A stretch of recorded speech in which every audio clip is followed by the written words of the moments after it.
Harvard યુનિવર્સિટીનો એક સર્વે છે. એ સર્વે લોકોએ હાર્વર્ડ યુનિવર્સિટીમાંથી લગભગ 110 દેશોમાં કરેલો, 1 લાખ પરિવારમાં કરેલો, caste, creed, colour, religion, nationality across, અને લગભગ 8 વર્ષ આ સર્વે ચાલેલો. મુખ્ય પ્રશ્ન આ 1 લાખ પરિવારને પૂછવામાં આવ્યો આ સર્વે અંતર્ગત કે તમારી દ્રષ્ટિએ પૃથ્વી પર સૌથી મોટું સુખ કયું છે?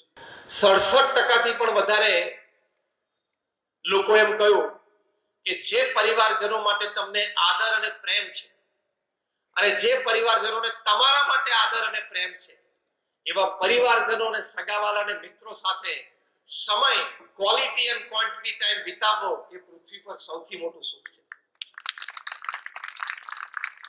અને જો મોટા મોટા પરિવારો, ધનાઢ્ય પરિવારો, અતિ વ્યસ્ત પરિવારો, એમાં પણ આવો સમયની દ્રષ્ટિએ શિસ્ત, સમયની દ્રષ્ટિએ આગ્રહ એ આપણને જોવા મળે છે. મુંબઈમાં કુમાર મંગલમ બિરલા, આદિત્ય બિરલા ગ્રુપના ચેરમેન, 7 લાખ કરોડનું આ કોંગ્લોમેરેટ કહેવાય. From salt two software they make everything. દુનિયાના 100 દેશોમાં એમની હાજરી છે, અને લગભગ 3 કે 3.5-4 લાખ કર્મચારીઓ કામ કરે છે. એ કુમાર મંગલમ બિરલાને એમના ધર્મપત્નીનો ઇન્ટરવ્યુ ટાઈમ્સ ઓફ ઇન્ડિયા લીધેલો. સીધો જ પ્રશ્ન પૂછવામાં આવ્યો કુમાર મંગલમ બિરલાને કે તમે આટલું મોટું બિઝનેસ એમ્પાયર ચલાવો છો, બિઝનેસ મીટિંગ્સ હોય, ટ્રાવેલ હોય, ઓફિસ ટાઈમ હોય, how are you finding time for your personal life? How are you finding time for your family life? વ્યક્તિગત અને પારિવારિક જીવન માટે તમે સમય કેવી રીતે કાઢી શકો છો? કુમાર મંગલમ બિરલાના ધર્મપત્ની બાજુમાં બેઠા હતા. આ ઇન્ટરવ્યુ ટાઈમ્સ ઓફ ઇન્ડિયામાં છપાયેલો હતો, હજી એની કોપી મારી પાસે છે. કુમાર મંગલમ બિરલાના ધર્મપત્નીએ એમને કહ્યું કે I would like to answer this question. આ પ્રશ્નનો ઉત્તર મારે આપવો છે. અને બોલ્યા કે અમારા બિરલા પરિવારમાં, હવે સાંભળજો, અમારા બિરલા પરિવારમાં રિવાજ છે કે રાત્રે 8 વાગે બધાએ ડાઇનિંગ ટેબલ ઉપર આવી જ જવાનું. આ પારિવારિક સમય કહેવાય.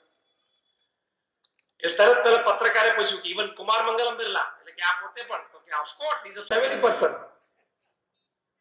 અને એ વખતે બધાએ પોતાનો મોબાઈલ બાજુના રૂમમાં સાયલેન્ટ કરીને મૂકી દેવાનો. આ અઘરી વાત આવી. મારું જીવન સુખી જીવન માટે પારિવારિક આનંદની દ્રષ્ટિએ સૌથી મોટી અડચણ છે એ આ મોબાઈલ ફોન. ફરી વખત પેલા પત્રકારે પૂછ્યું કે ઇવન કુમાર મંગલમ બિરલા રાત્રે 8 વાગે મોબાઈલ ફોન સાયલેન્ટ કરી દે? તો કે હા, ફેમિલી પર્સન. પછી તો કે 8 થી 8:45 અમારું રાત્રિ ભોજન ચાલે. 8:45 થી 9:30 ત્યાં જ બેસીને અમે દિવસની દિનચર્યાની આપલે કરીએ, કામની આપલે કરીએ, અપકમિંગ ઇવેન્ટ્સ ફેમિલીમાંનું પ્લાનિંગ કરીએ, અમારા પરિવારનો ઇતિહાસ અમારા બાળકોને જણાવીએ, ધાર્મિક વાતો પણ થાય. પછી તો કે 9:30 બધાને મોબાઈલ ફોન પાછો મળે, અને પછી બધાએ જોવાનું કે અર્જન્સી ની ઇમરજન્સી છે, નથી, તો મૂકી દેવાનો.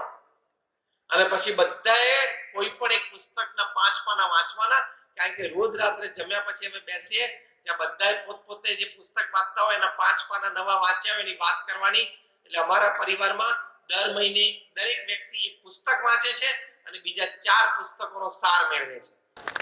આ મારું જીવન સુખી જીવનનું એક અંગ છે. તમે રાત્રે 12 વાગ્યા સુધી, 12:30 સુવા જાય ત્યાં સુધી મોબાઈલ ચાલુ રાખે, ડેટા ચાલુ કરે, વોટ્સએપ ચાલુ કરે. આ લાલ અને લીલું બટન છે ને, એ તમારી આખી જિંદગીનો પૂરો સમય ખાઈ જાય કે એનામાં તાકાત છે? હા કે ના? લાલ બટન એટલે શું ખબર પડી? YouTube. અને લીલું બટન એટલે શું ખબર પડી? વોટ્સએપ. આ બંને બટનમાં બધાને અનુભવ છે, એકવાર તમે લાલ બટનને અડો પછી અડધો ફૂટ જ દૂર હોય પણ બીજે અડતા કલાક જતી રહેશે કે નહીં? આમ ક્યાંય લઈ જાય તમને. આટલો બધો સ્ક્રીન ટાઈમ મૂર્ખામી છે. હમણાં આપણા માનનીય પ્રધાનમંત્રી શ્રી નરેન્દ્રભાઈ ગયા વર્ષે લગભગ જ્યારે વિદ્યાર્થીઓ સાથે એક વાર્તાલાપમાં હતા ત્યારે બહુ સરસ એમણે પોતાનો એક વિચાર રજૂ કર્યો કે આટલો બધો સ્ક્રીન ટાઈમમાં આપણે લોકોને જોઈએ છે, એટલો જ સમય આપણું વ્યક્તિત્વ એને વિકસાવવાનો પ્રયત્ન કરીએ તો આપણે પણ એના જેવા થઈ જઈએ. બહુ સરસ એમણે વિચાર વિદ્યાર્થીઓના કુબડા મનમાં મૂકેલો. Average Indian spends 3.5 hours on screen. 3.5 કલાક એવરેજ ભારતીય સ્ક્રીન સમય કાઢે છે. જોયા જ કરવાનું બસ. એટલે એમાંથી આ બધું છે ને બુઠ્ઠું થઈ જાય. ઇન્ટેલિજન્સ અને કોમન સેન્સ બે બુઠ્ઠી થઈ જાય, કારણ કે જે થ્રો આવે બધો જોવાનો. આ બે બટન છે ને આપણી જિંદગીનો આખો સમય ખાઈ જાય ને એટલી બધી એનામાં તાકાત છે. એટલે રિસ્ટ્રિક્શન એની ઉપર.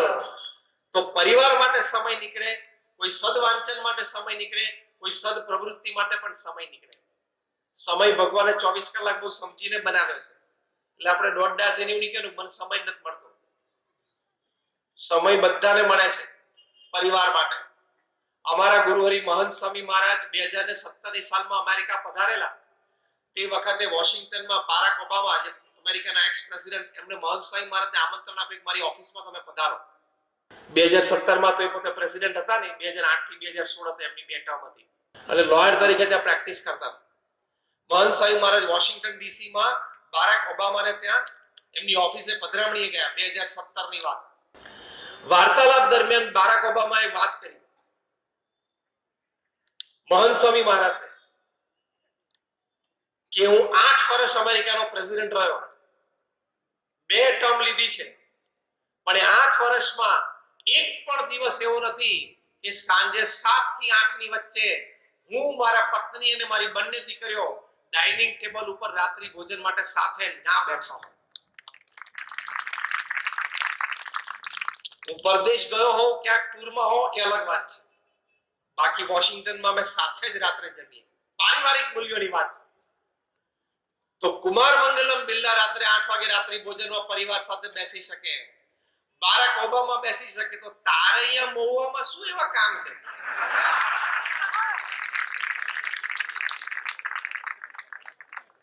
કે તું રાત્રે 9 વાગે અને 10 વાગે અમથાટા મારે.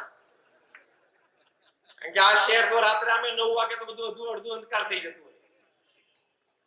આ મુંબઈ દિલ્હી તો છે નહીં કે રાત્રે 12 વાગ્યા સુધી ધમધમ તો the city that never sleeps.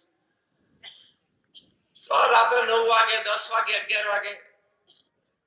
તો આપણે પારિવારિક જીવન સમજ્યા નથી, એટલે આપણું જીવન અને પરિવારનું જીવન બંને સુખી ન થાય. અને મોબાઈલમાં પણ તમે જો જમતો હોય ત્યારે એક હાથમાં કોડી હોય, પણ ડાબા હાથમાં પાછો મોબાઈલ ચાલુ હોય. હા કે ના? પરિવાર સાથે બેઠા હોય ત્યારે give me a yes or no, louder one.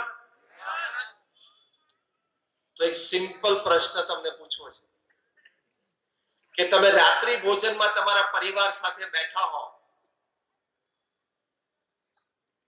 તમે એક હાથમાં કોળીઓ અને એક હાથમાં મોબાઈલ ફોન રાખો છો, એ વખતે કોઈનો ફોન આવે એની સાથે વાત કરો છો, તો સિમ્પલ સાદો પ્રશ્ન મારે એ પૂછવો છે કે તમે તમારા પરિવાર સાથે બેઠા હો રાત્રિ ભોજનમાં, તે વખતે તમારી બાજુમાં તમારું પરિવારજન લોહીનું સગું 2 ફૂટ દૂર બેઠું છે, એ અગત્યનું છે કે 50, 100, 200 કિલોમીટર દૂરથી કોઈ પાણીનું સગું એ તમને ફોન કરે છે, અગત્યનું છે? Who is more important? બોલો, બેમાંથી કોણ અગત્યનું છે? પરિવારજન અગત્યના છે કે પેલો ફોન કરનાર અગત્યનો છે? એ વખતે જોસ્તી બોલે ને ખબર પડે. તો પછી આપણે કાલથી શું કરવું છે?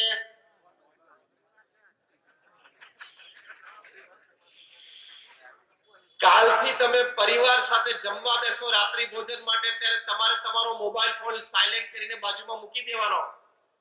તમે ન મૂકી શકો તો હું એમ સમજીશ કે તમે કુમાર મંગલમ બિરલા અને બારાક ઓબામા કરતા વધારે બિઝી છો. તમે હશે એટલે તમે સ્વીકાર લીધું નથી, તો મૂકી દે ને. તો આ પ્રતિજ્ઞા આપણે લેવાની છે આજે. જે પ્રતિજ્ઞા લેતા હોય હાથ ઊંચા કરજો કે હું આવતીકાલે રાત્રિ ભોજનમાં પરિવાર સાથે બેસીશ ત્યારે મોબાઈલ ફોન બાજુના રૂમમાં મૂકી દઈશ. હાથ ઊંચો રાખજો જેને પ્રતિજ્ઞા લેવી હોય. We must give you a big hand. બધાએ હાથ ઊંચો કર્યો. Thank you very much. આપણા સંસ્કાર છે, આમાં પારિવારિક સુખ રહેલું છે. અને રાત્રે 12 વાગ્યા સુધી તમે મોબાઈલ ચાલુ રાખો. Are you expecting a call from the PMO? પ્રધાનમંત્રી કાર્યાલયમાંથી ફોન આવે એની તમે અપેક્ષા રાખો છો કે મને ઘણા બધા પ્રશ્નોની ઘણી બધી માહિતી છે, આપણી પાસે 2-4 સારા વિચારો છે, અને ત્યાં કોકને ખ્યાલ આવે ને રાત્રે પ્રધાનમંત્રી કાર્યાલયમાંથી 12 વાગે ફોન આવે, તમે તાત્કાલિક કાલ સવારે 10 વાગે જેમાં દિલ્હી પહોંચો અને એક જોઈન્ટ પાર્લામેન્ટરી કમિટી જેપીસી ગોઠવાય છે, એમાં તમને મેમ્બર તરીકે લેવાના છે. એ અપેક્ષા રાત્રે 12 વાગ્યા સુધી ફોન ચાલુ રાખો છો?